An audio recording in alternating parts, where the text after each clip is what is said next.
Hi friends, എല്ലാവർക്കും നമസ്കാരം. ഇന്നത്തെ വീഡിയോയിലേക്ക് എല്ലാവർക്കും സ്വാഗതം. ഗർഭകാലത്ത് എല്ലാ ഗർഭിണികൾക്കും തന്നെ കാലിൽ നീര് ഉണ്ടാവാറുണ്ട്. എന്തുകൊണ്ടാണ് ഇങ്ങനെ ഉണ്ടാകുന്നത്, എപ്പോഴാണ് ഈ നീര് സീരിയസ് ആയിട്ട് എടുക്കേണ്ടത് എന്നതിനെക്കുറിച്ചാണ് ഇന്നത്തെ വീഡിയോയിൽ പറയുന്നത്. പ്രഗ്നൻസിയുടെ സെക്കൻഡ് ട്രൈമസ്റ്ററിൻ്റെ അവസാനം മുതലാണ് കാലിൽ നീര് ഉണ്ടായി തുടങ്ങുന്നത്. എന്തുകൊണ്ടാണ് ഇങ്ങനെ നീരുണ്ടാവുന്നത് എന്ന് നോക്കാം. ഗർഭകാലത്തെ മറുപിള്ളയുടെയും ഗർഭാശയത്തിൻ്റെയും വളർച്ചയ്ക്കും ബ്ലഡിൻ്റെ എമൗണ്ട് കൂട്ടാനും കുട്ടിയിലേക്കുള്ള രക്തയോട്ടം കൂടാനും കുഞ്ഞിനെ സപ്പോർട്ട് ചെയ്ത് നിർത്തുന്നതിനുമായി ശരീരത്തിലുള്ള വെള്ളം കൂടുന്നു. ഹോർമോൺ ചേഞ്ചസ് മൂലവും നമ്മുടെ ശരീരത്തിലെ ജലാംശം കൂടും.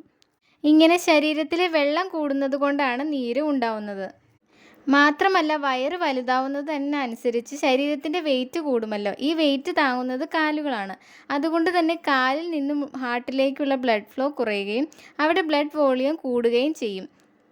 ഇതുകൊണ്ടും കാലിൽ നീരുണ്ടാകും. രണ്ട് കാലിലും ഒരുപോലെ നീരുണ്ടെങ്കിൽ അത് പേടിക്കേണ്ടതില്ല. ഇത് നോർമലാണ്.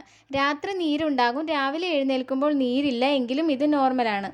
രാവിലെ എഴുന്നേൽക്കുമ്പോഴും കാലിൽ നീര് കുറയുന്നില്ല എങ്കിൽ ഒന്ന് സൂക്ഷിക്കുന്നത് നല്ലതാണ്. എപ്പോഴാണ് കാലിലെ നീര് സൂക്ഷിക്കേണ്ടത് എന്ന് നോക്കാം. കാലിൽ നീരിനോടൊപ്പം വേദനയും കളർ ചേഞ്ചസും ഉണ്ടെങ്കിൽ തീർച്ചയായും ഡോക്ടറിനെ കാണണം. രക്തയോട്ട സംബന്ധമായ പ്രശ്നങ്ങളാവാൻ സാധ്യതയുണ്ട്. ഒരു കാലിന് മാത്രമാണ് നീരുള്ളത്. കാലിൻ്റെ കൂടെ തന്നെ മുഖത്തും വയറിലും കൈകളിലും ഒക്കെ നീരുണ്ടെങ്കിലും ഡോക്ടറിനെ കാണുന്നത് നല്ലതാണ്. പെട്ടെന്ന് നീര് കൂടുന്നുണ്ട് എങ്കിലും സൂക്ഷിക്കണം. ചില സന്ദർഭങ്ങളിൽ മറ്റ് അസുഖങ്ങൾ ഉള്ളപ്പോഴും പ്രഗ്നൻസിയിൽ കാലിന് നീര് വരാം. അമ്മയ്ക്ക് പ്രഗ്നൻസിയിൽ BP കൂടുതലാണ് എങ്കിൽ കാലിൽ നീരുണ്ടാകും. അതുകൊണ്ട് തന്നെ നീര് ഉണ്ടാവുകയാണെങ്കിൽ BP ഒന്ന് ചെക്ക് ചെയ്തു നോക്കുക.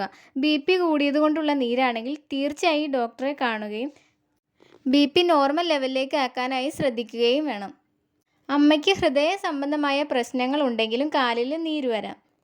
കണ്ടിന്യൂസ് ആയി ഒരുപാട് സമയം ഇരിക്കുകയും നിൽക്കുകയും ചെയ്യുന്നവർക്കും കാലിൽ നീരുണ്ടാകും. കാലിലെ നീര് കുറയാനായി എന്തൊക്കെ കാര്യങ്ങളാണ് ശ്രദ്ധിക്കേണ്ടത് എന്ന് നോക്കാം. കഴിക്കുന്ന ഉപ്പിൻ്റെ അളവ് കുറയ്ക്കുക. ഒരുപാട് സമയം ഇരിക്കുകയും നിൽക്കുകയും ചെയ്യുന്നത് ഒഴിവാക്കുക. ദിവസവും കുറച്ച് സമയം നടക്കുന്നത് നീര് കുറയാൻ സഹായിക്കും. പ്രഗ്നൻസിയിൽ ഇടതുവശം ചെരിഞ്ഞ് കിടക്കുക. ഇത് ശരീരത്തിലെ രക്തയോട്ടം മെയിൻറ്റെയിൻ ചെയ്യാൻ സഹായിക്കും. കിടക്കുന്ന സമയത്ത് തലയണ എന്തെങ്കിലും വെച്ച് കാലുകൾ പൊക്കി വച്ച് കിടക്കുക. കാലുകൾ മസാജ് ചെയ്യുന്നതും നീര് കുറയാൻ നല്ലതാണ്. പിന്നെ നന്നായിട്ട് വെള്ളം കുടിക്കുകയും വേണം. ഈ വീഡിയോ നിങ്ങൾക്ക് ഉപകാരപ്പെട്ടു എന്ന് കരുതുന്നു. മറ്റൊരു ടോപ്പിക്കുമായി അടുത്ത വീഡിയോയിൽ കാണാം.